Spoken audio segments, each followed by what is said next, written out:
दिल्लीमधील गीता कॉलनीच्या राणी गार्डन भागामधील झोपडपट्टीमध्ये भीषण आग लागलेली आहे आणि अग्निशमन दलाच्या 8 गाड्या घटनास्थळी दाखल होऊन आगीवर नियंत्रण मिळवण्यामध्ये यश आलंय। घटनेमध्ये कोणतीही जीवितहानी झालेली नसून झोपड्यांचं मात्र प्रचंड नुकसान झालंय। 15 ते 20 घरं जळून खाक झालेली असून आग भंगार गोदामाला लागलेली होती आणि पहाटे 1 वाजता आग लागल्याची माहिती आहे। आगीचं कारण अद्याप अस्पष्ट आहे।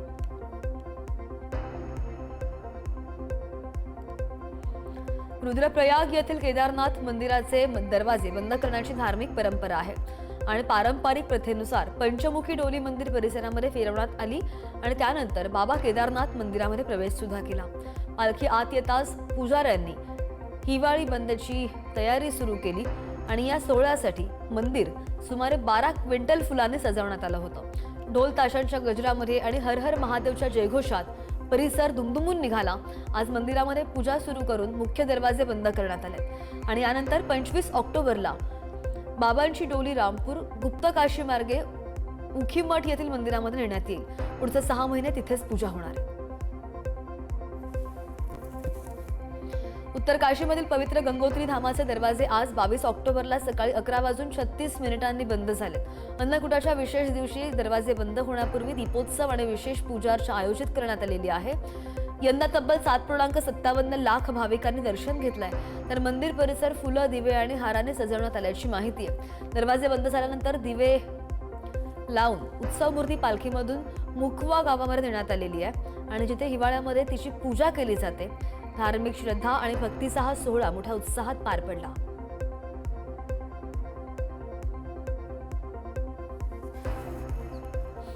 सणासुदीच्या काळामध्ये गुजरातमध्ये कामासाठी आलेले स्थलांतरित मजूर मोठ्या संख्येने त्यांच्या मूळ गावी बिहारकडे परततायत। छठपूजा आणि आगामी बिहार विधानसभा निवडणुका एकाच वेळी आल्यामुळे रेल्वेसमोर वाहतुकीचं मोठं आव्हान उभं राहिलंय, तर दुसरीकडे प्रवाशांमध्ये तातडीने घरी पोहोचण्याची ओढ सुद्धा पाहायला मिळते। अहमदाबादच्या साबरमती रेल्वे स्थानकावर सध्या प्रचंड गर्दी पाहायला मिळते। प्रवासी प्रतीक्षा करत कक्षामध्ये शांतपणे बसून आपल्या गावी जाणाऱ्या ट्रेनची वाट पाहताना दिसतात।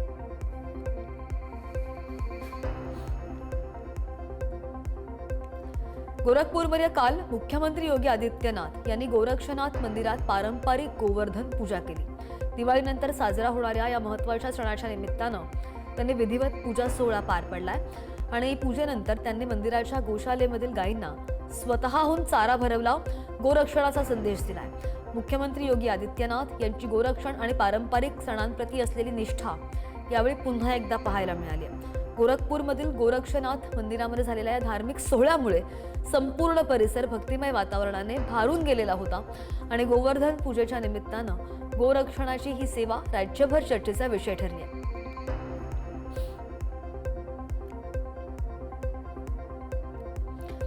श्रद्धेवर आघात होत असताना इतिहासामध्ये राजकीय इस्लामकडे दुर्लक्ष झालं असं विधान योगी आदित्यनाथ यांनी RSSच्या एका कार्यक्रमात केल्याचं पाहायला मिळालं।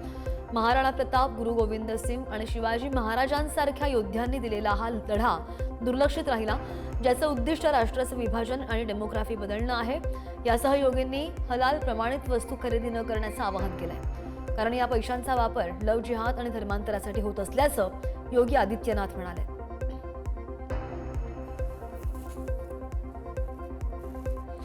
राष्ट्रपती द्रौपदी मुर्मू यांनी काल केरळमधील प्रसिद्ध सबरीमला मंदिरामध्ये जाऊन दर्शन आणि पूजा केली। पारंपरिक पद्धतीने केलेल्या धार्मिक पूजेमुळे मंदिर परिसर पूर्ण भक्तिभावाने भरून गेलेला होता।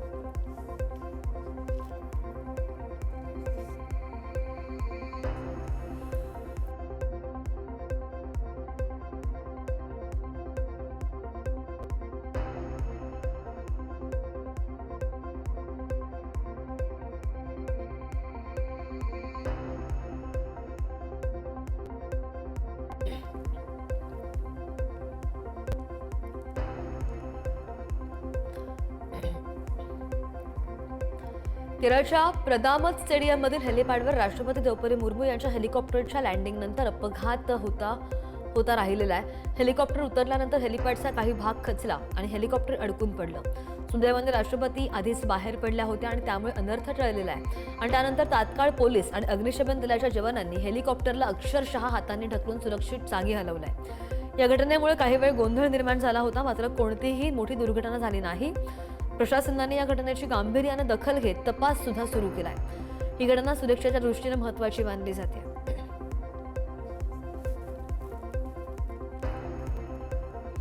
कर्नाटकमध्ये मागच्या काही दिवसांमध्ये राजकीय वातावरण चांगलंच तापलेलं आहे. सिद्धरामय्या आपल्या राजकीय जीवनाच्या अंतिम टप्प्यात आहेत, असं सिद्धरामय्या यांचे पुत्र यतींद्र यांनी म्हटलंय. आणि यामुळे कर्नाटकच्या राजकारणामध्ये चर्चांना उधाण आलंय. पक्षाने नेतृत्व बदलला नकार दिला असला तरी काँग्रेसमध्ये दोन वेगळे गट पडलेले आहेत. एक गट सिद्धरामय्या यांना पाठिंबा देतोय आणि दुसरा गट शिवकुमार यांना पाठिंबा देतोय. आणि त्यामुळे सिद्धरामय्या यांचे पुत्र यतींद्र यांच्या वक्तव्यामुळे मोठी खळबळ उडाली आहे.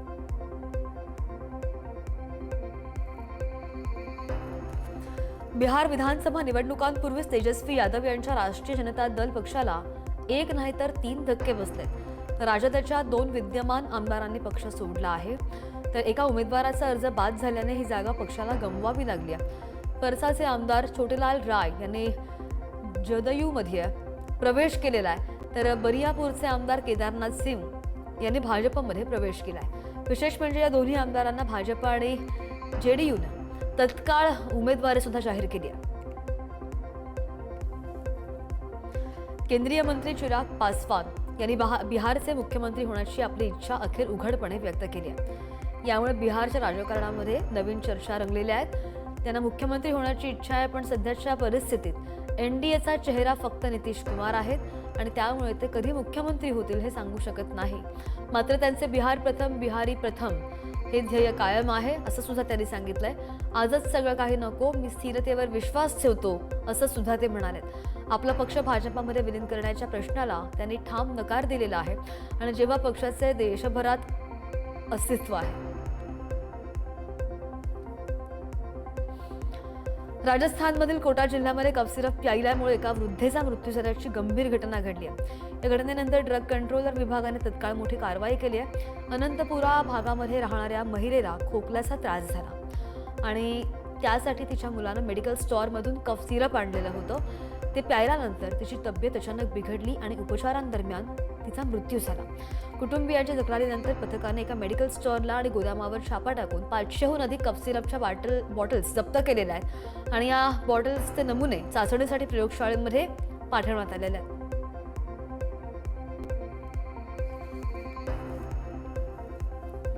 भारतीय लष्कराचं पहिलं भैरव बटालियन 1 नोव्हेंबरपासून तैनात होणार आहे. पुढील 6 महिन्यांमध्ये अशा एकूण 25 बटालियन तयार केल्या जातील. लेफ्टनंट जनरल अजय कुमार यांनी ही माहिती दिली आहे. प्रत्येक बटालियनमध्ये विविध दलांमधील 250 जवान तैनात असतील आणि या बटालियन स्पेशल फोर्सेस आणि सामान्य इन्फंट्री बटालियन यांच्यामधील अंतर कमी करण्याचं महत्त्वाचं काम करणार आहे. या बटालियनमध्ये इन्फंट्री, आर्टिलरी, सिग्नल आणि एअर डिफेन्स यांसारख्या विविध दलांमधील जवानांचा समावेश सुद्धा असणार आहे.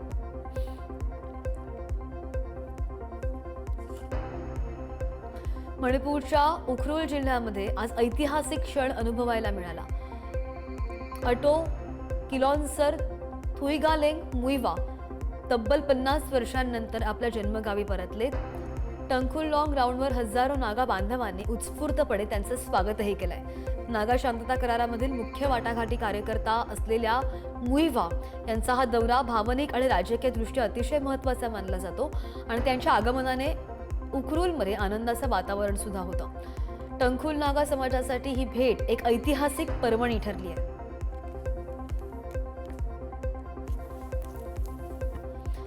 भारत लवकरच रशियाकडून 10,000 कोटींची नव्या क्षेपणास्त्रांची खरेदी करणार आहे, जी त्यांच्या विद्यमान S-400 हवाई संरक्षण प्रणालीला पूरक ठरेल. रशियन अधिकाऱ्यांची सध्या चर्चा सुरू असून 23 ऑक्टोबरला होणाऱ्या संरक्षण अधिग्रहण परिषदेच्या बैठकीत या प्रस्तावाला मान्यता मिळण्याची शक्यता सुद्धा वर्तवली जाते. ऑपरेशन सिंदूर दरम्यान S-400 प्रणालीने पाकिस्तानची ढणाव विमानं आणि एक गुप्तचर विमान पाडल्याची माहिती समोर आली आहे. हवाई दलाने S-400ला भारताच्या हवाई संरक्षणासाठी गेम चेंजर ठरवलं असून ही नवी खरेदी भारताच्या संरक्षण क्षमतेला अधिक बळकटी ठरणारी देऊ शकते.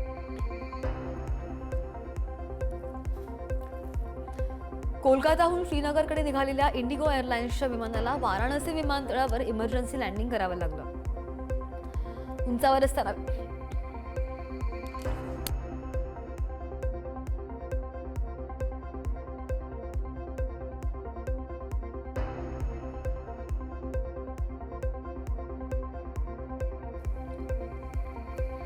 उंचावर असताना विमानातून इंधनाची गळती सुरू झाल्याची लक्षात येताच क्रू मेंबर्सनी त्वरित परिस्थितीचं गांभीर्य ओळखलं आणि एअर ट्रॅफिक कंट्रोलरशी संपर्क साधून त्यानंतर विमान वाराणसीला उतरवण्यात आलं.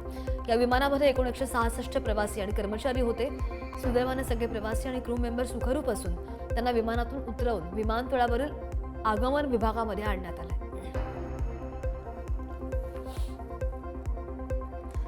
मंगळवारी रात्री 2च्या सुमारास मुंबईतून नेवार्कसाठी उडालेल्या एअर इंडियाच्या बोईंग 777 या विमानामध्ये तांत्रिक बिघाड झाला आणि त्यामुळे बिघाडाच्या संशयामुळे हे विमान 3 तास हवेमध्येच उडत राहिलं.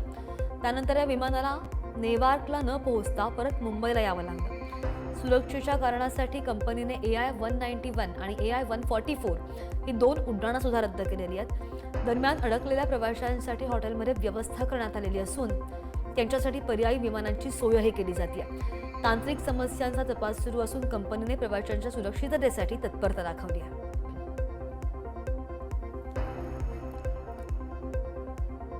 तेलंगणाच्या मुलुगू जिल्ह्यामध्ये माओवाद्यांनी आत्मसमर्पणाचा धागा सुरू ठेवलाय. बंदी घातलेल्या माओवादी पक्षाचे 4 सदस्य मडावी कोसी, मडावी इदुमे, मचाकी देवा आणि मडकाम बंदी यांनी जिल्हा SP डॉक्टर शबरीश यांच्यासमोर आत्मसमर्पण केलंय. आत्मसमर्पण करणाऱ्या प्रत्येक माओवाद्याला SPने तत्काळ मदत म्हणून 25,000 रुपये सुद्धा दिलेले आहेत. गुप्त नाव वापरून पोलिसांकडे येणाऱ्यांना कोणताही धोका पोहोचणार नाही असं आश्वासन सुद्धा यावेळी SPने दिलंय. ही धोरणं माओवाद्यांना सुरक्षित परतावा देण्यास मदत करत असून या भागात शांतता प्रस्थापित करण्यासाठी महत्त्वाची पावलं उचलली जात आहेत. पंजाबमध्ये बंदी छोड या सणाच्या दिवसांमध्ये निहंग शिखांनी त्यांच्या पारंपरिक शौर्य कलांचं प्रदर्शन केलं. यावेळी निहंग शिखांनी घोडेस्वारी करत गतका या पारंपरिक युद्धकलेचं प्रदर्शन केलंय. बंदीछोड दिवस हा शिखांचा एक महत्त्वाचा सण आहे आणि या दिवशी शिखांचं 6वे गुरु हरगोबिंदजी यांची मुघल साम्राज्याच्या कैदेमधून ग्वाल्हेर किल्ल्यामधून सुटका झालेली होती. या घटनेचं स्मरण म्हणून हा उत्सव साजरा केला जातो.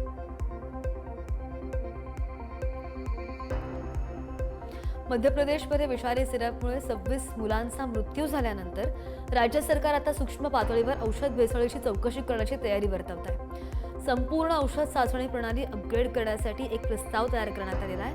मोबाईल लॅब वापरून चाचणी केली जाईल असा दावा सुद्धा केला जातोय.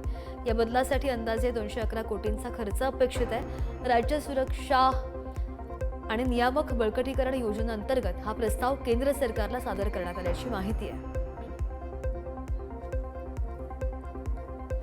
तामिळनाडूच्या तुतीकोरीन शहरामध्ये पोलीस आणि आंदोलकांमध्ये हिंसक संघर्ष झाला. या हाणामारीमध्ये 2 जण जखमी झाले. स्थानिक मागणी किंवा मुद्द्यांवरून संतप्त झालेल्या आंदोलकांनी महामार्गावर गर्दी केली आणि त्यामुळे वाहतूक काही काळ ठप्प होती.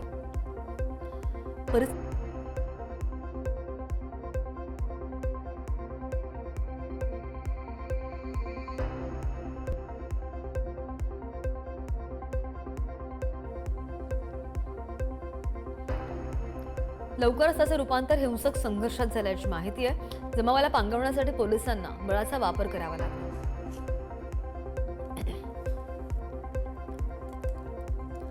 चेन्नईमध्ये कर्जबाजारीपणामुळे एका व्यक्तीनं स्वतःची पत्नी आणि 2 मुलांची हत्या करून आत्महत्या केल्याची धक्कादायक घटना घडली आहे. 14 आणि 11 वर्षीय मुलाचा मृत्यू झालाय. पोलिसांना घटनास्थळी एक चिठ्ठी मिळालेली आहे आणि या चिठ्ठीमध्ये कर्जाला कंटाळून आपलं आयुष्य आणि कुटुंब संपवत असल्याचं त्याने नमूद केलंय. पत्नी आणि मुलांच्या तोंडावर प्लास्टिकचं कव्हर गुंडाळलेलं होतं. त्यांच्या शरीरावर कोणत्याही बळजबरीचे निशाण नसल्यानं मृत्यूचं कारण अस्पष्ट. दिवाळीच्या काळामध्ये भारतात फोडलेल्या फटाक्यांमुळे निर्माण झालेल्या धुराची जाड चादर म्हणजेच एक लेअर पाकिस्तानपर्यंत पोहोचल्याचा आरोप पाकिस्तानमधील नेत्यांनी केला आहे. भारताने फटाक्यांवर तब्बल 7,000 कोटी रुपये खर्च केल्यामुळे राजधानी दिल्लीसह उत्तर भारतामध्ये प्रदूषणाची पातळी सुद्धा वाढलेली आहे. गेल्या 2 दिवसांपासून पाकिस्तानच्या पंजाब आणि सिंध प्रांतामध्ये हवेची गुणवत्ता खालावली आहे. लाहोर शहरामधील हवेचा गुणवत्तेचा निर्देशांक 366 पर्यंत वाढला आणि ज्यामुळे ते नवी दिल्लीनंतरचे सर्वात प्रदूषित शहर ठरलंय.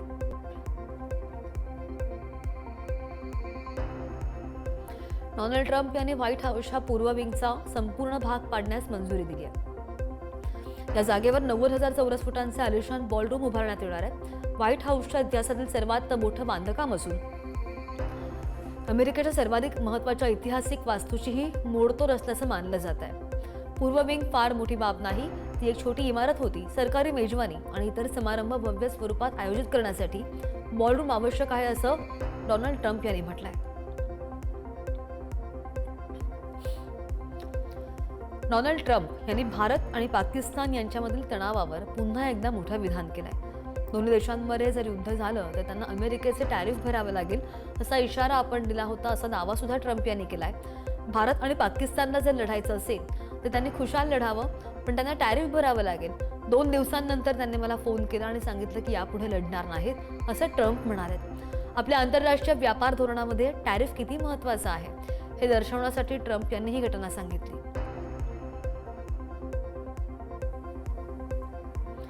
अमेरिकेतील सरकारी शटडाऊन आज 22व्या दिवशी सुद्धा सुरू आहे. 1 ऑक्टोबरपासून सुरू असलेला हा इतिहासातील दुसऱ्या क्रमांकाचा सगळ्यात मोठा शटडाऊन ठरलाय. सध्या सुमारे 7.5 लाख सरकारी कर्मचारी पगाराशिवाय रजेवर आहेत आणि त्यामुळे त्यांना आर्थिक अडचणींचा सामना करावा लागतोय. 20 ऑक्टोबरला संसदेच्या सिनेटमध्ये निधी विधेयक मंजूर करण्यासाठी 11वं मतदान झालं, पण अपेक्षित 60 मतं मिळाली नाहीत. राष्ट्राध्यक्ष ट्रम्प यांनी डेमोक्रॅट्सवर टीका केली आणि गतिरोध तोडण्याचं आवाहन केलंय. या शटडाऊनमुळे प्रशासनात मोठा अडथळा निर्माण झालेला असून परिस्थिती कधी सुधारेल हे अनिश्चित आहे.